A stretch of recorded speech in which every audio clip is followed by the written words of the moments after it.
അച്ഛന് ഒരു കാര്യം കൂടി പറയണമായിരുന്നു. എന്താ? മുൻപ് പലതവണ ഞാൻ പറഞ്ഞിട്ടുള്ള കാര്യ. അന്ന് നീയും സച്ചിയും എന്തൊക്കെയോ കാരണങ്ങൾ പറഞ്ഞൊഴിഞ്ഞു.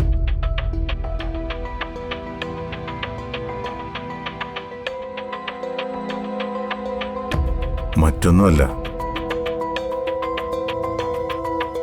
നിങ്ങളും ഒരു കുഞ്ഞിനെക്കുറിച്ച് ഇനിയെങ്കിലും ഓർക്കുന്നില്ലേ?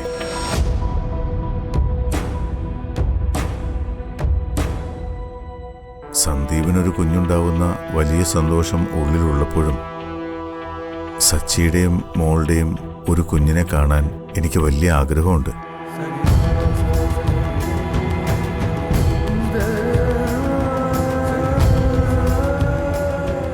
ആദ്യത്തെ ആഗ്രഹം ആയതുകൊണ്ടാവും ഞാനിതിങ്ങനെ ഇടയ്ക്കിടയ്ക്ക് ഓർക്കുന്നത്. ഇനിയും ഒരു കുഞ്ഞിനെക്കുറിച്ച് ചിന്തിക്കാൻ എന്താ നിങ്ങൾക്ക് തടസ്സമായിട്ട് നിൽക്കുന്നത്?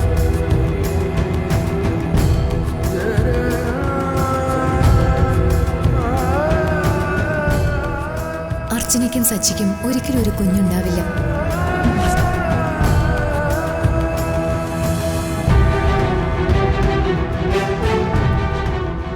ഇനിയൊരു അമ്മയാവുമെന്ന പ്രതീക്ഷ വെച്ച് അർച്ചന ജീവിക്കരുത്.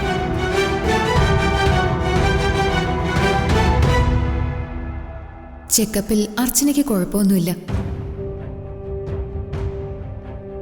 കുഴപ്പം സച്ചിദാനന്ദന. എന്ത് തടസ്സമായാലും അതൊക്കെ മാറ്റണം.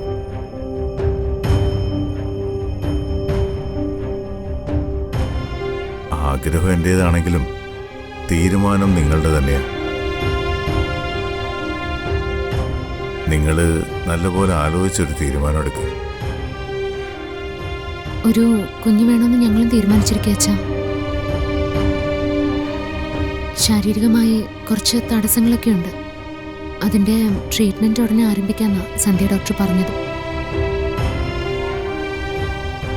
ട്രീറ്റ്മെൻറ്റ് കാലാവധി കഴിയുന്നതോടെ എല്ലാം ശരിയാവും. എത്രയും വേഗം ട്രീറ്റ്മെൻറ്റ് തുടങ്ങണം. അതിലിനി ഉപേക്ഷ വിചാരിക്കരുത്. ഗർഭം ധരിച്ച് ഒരു കുഞ്ഞിന് ജന്മം നൽകുമ്പോഴാണ് ഒരു സ്ത്രീയുടെ ജീവിതം പൂർണ്ണമാകുന്നത്. അങ്ങനെ അർച്ചനയുടെ ജീവിതം പൂർണ്ണമാകുമ്പോൾ ഒരു പിതാവായി സച്ചിയും മാറും.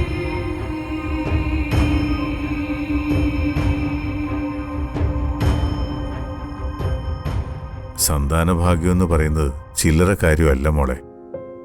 അതെന്റെ മക്കൾക്കുണ്ടാവും. ഇപ്പൊ ചിലപ്പോൾ തോന്നും മക്കളൊന്നും വേണ്ടെന്നൊക്കെ.